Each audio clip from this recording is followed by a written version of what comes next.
ಮಾತೆತ್ತಿದ್ರೆ ದಲಿತರು 5 ಜನ ಅಂತ ಹೇಳೋ ಈ ಕಾಂಗ್ರೆಸ್ನವರಿಗೆ ನಿಜವಾಗ್ಲೂ ದಲಿತರ ಮೇಲೆ ಅಷ್ಟೊಂದು ಕಾಳಜಿನ? ವಿಡಿಯೋ ಕೊನೆ ತನಕ ನೋಡಿ. ಇದೇ ಉಪೇಂದ್ರ ಅವರು ಹಲಗೇರಿ ಅನ್ನೋ ವರ್ಡ್ ಬಳಸಿದ್ದಕ್ಕೆ ಅವ್ರ ಮೇಲೆ 2 FIR ಆಗುತ್ತೆ.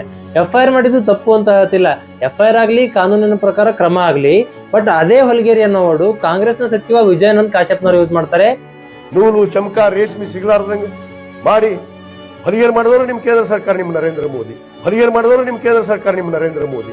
ಆದ್ರೆ ಇವರ ಮೇಲೆ ಒಂದೇ ಒಂದು FIR ಆಗಿಲ್ಲ. ಯಾಕಾಗಿಲ್ಲ? ಅಥವಾ ಯಾರು ಹೋಗಿ ಕಂಪ್ಲೇಂಟ್ ಕೊಟ್ಟಿಲ್ವಾ? ಕಂಪ್ಲೇಂಟ್ ಕೊಟ್ಟರು FIR ಆಗಿಲ್ವಾ? ಅದು ನನಗೆ ಗೊತ್ತಿಲ್ಲ. ಬಟ್ ಎಲ್ಲೋ ಒಂದ್ ಕಡೆ ಅನುಮಾನ ಏನಂದ್ರೆ ಅವ್ರು ಕಾಂಗ್ರೆಸ್ನವ್ರು ಅನ್ನೋ ಕಾರಣಕ್ಕೆ ಆಗಿಲ್ವಾ ಅಂತ. ಬಿಜೆಪಿ ಅವರಾಗಿದ್ರೆ ಇಷ್ಟೊತ್ತಿಗೆ ಈ ದಲಿತ ಸಂಘಟನೆಗಳು ಬೆಂಕಿ ಹಚ್ಬಿಡ್ತಿದ್ವೇನೋ. ಬಟ್ ಅವ್ರು ಕಾಂಗ್ರೆಸ್ನವ್ರು ಅನ್ನೋ ಕಾರಣಕ್ಕೆ ಒಂದೇ ಒಂದು ದಲಿತ ಸಂಘಟನೆ ಬೀದಿಗಿಳಿಲಿಲ್ಲ, ಕಾಶ್ಯಪ್ನವ್ರ ವಿರುದ್ಧ ಪ್ರತಿಭಟನೆ ಮಾಡಿಲ್ಲ. ಇದರ ಮೇಲೆ ನಮ್ಮ ಗೃಹ ಸಚಿವರು ತುಟಿಕ್ಕಂತ ಬಾಯಿ ಕೂಡ ಬಿಚ್ಚಿಲ್ಲ. ಹಾಗಾದ್ರೆ ಇವರ ಕಾಳಜಿ ದಲಿತರ ಮೇಲೆ ಇಲ್ವಾ? ನಾನು ಸ್ಪಷ್ಟವಾಗಿ ಹೇಳ್ತಿದ್ದೀನಿ, ಕೇಳಿಸ್ಕೊಳ್ಳಿ.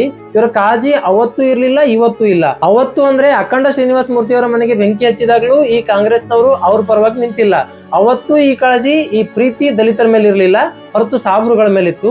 ಇವತ್ತು ಇವ್ರ ಪ್ರೀತಿ ಅವರ ಮೇಲೇನೆ ಇದೆ ಮತ್ತು ಮುಂದೆಯೂ ಇರುತ್ತೆ. ದಲಿತರು ಬೇಕಾಗಿರೋದು ಇವರಿಗೆ ರಾಜಕೀಯ ಮಾಡೋಕೆ. ಇವರಿಗೆ ದಲಿತರ ಮೇಲೆ ಕಾಳಜಿ ಇರೋದು ಅವರನ್ನ ಉದ್ಧಾರ ಮಾಡೋಕಲ್ಲ. ಅವರ ಮೇಲೆ ಪ್ರೀತಿ ಇರೋದು ಬಿಜೆಪಿ ವಿರುದ್ಧ ಅಸ್ತ್ರವಾಗಿ ಬಳಸ್ಕೊಳ್ಳೋಕೆ. Thank you.